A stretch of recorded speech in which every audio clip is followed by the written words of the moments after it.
when I was in elementary school, I used to have this recurring dream, which was kind of like a mixture of all my favorite books, but all the bad parts of my favorite books. So like, it was pretty much a nightmare. But so most of the time it would start off in my classroom. It somehow turned into some kind of a schoolhouse, like an old world pioneer kind of schoolhouse, which was to me from Little House on the Prairie. I forget the name of the teacher in the Little House on the Prairie books, the one who had the big snake whip, but that teacher was in my dream, and he was like, "Joanne, you have to come and be punished," or something like that. I don't really remember.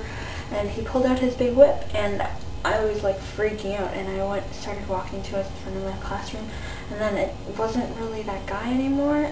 It turned into a witch from The Witches by Roald Dahl, the same guy who wrote Matilda, and they started chanting and giving that poison rat juice, or that poison stuff, to kids that turned them into rats. I didn't want to be turned into a rat, so I ran out the door, and it was actually like a big tunnel kind of thing.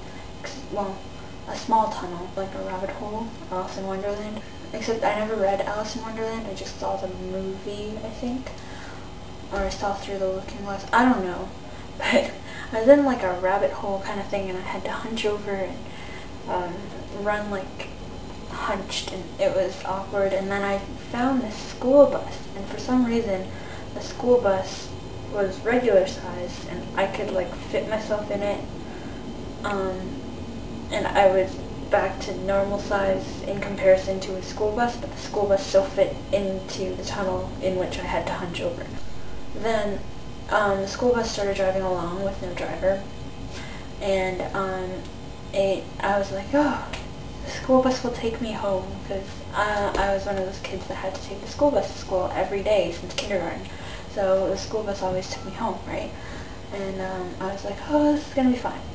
Then I get stopped by the witch from The Lion, the Witch, and the Wardrobe, and she offers me some Turkish delight, and I was just like, no thank you. And she brings out the poison potion, kid-turning rat stuff from earlier, and I have to get away from her, and I run, and I found the coin while I was in the tunnel, and I'd have to make a wish on Half Magic by Edward Eager, but it's like a coin, and then you have to make a wish, but it only grants half your wish, so you have to double your wish. And I wished to go home, but I only got halfway home. And then one of the polar bears from the Golden Compass with the big helmet thing comes, and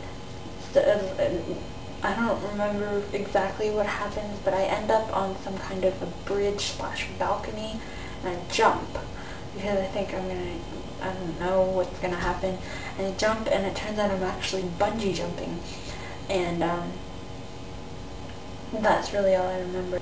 I guess it was okay in the end. Kind of weird reflecting on this dream when there's no Harry Potter in it at all, when pretty much all my other favorite books from my childhood are in it. I guess Harry Potter was too good to be turned into a nightmare. See you next Thursday.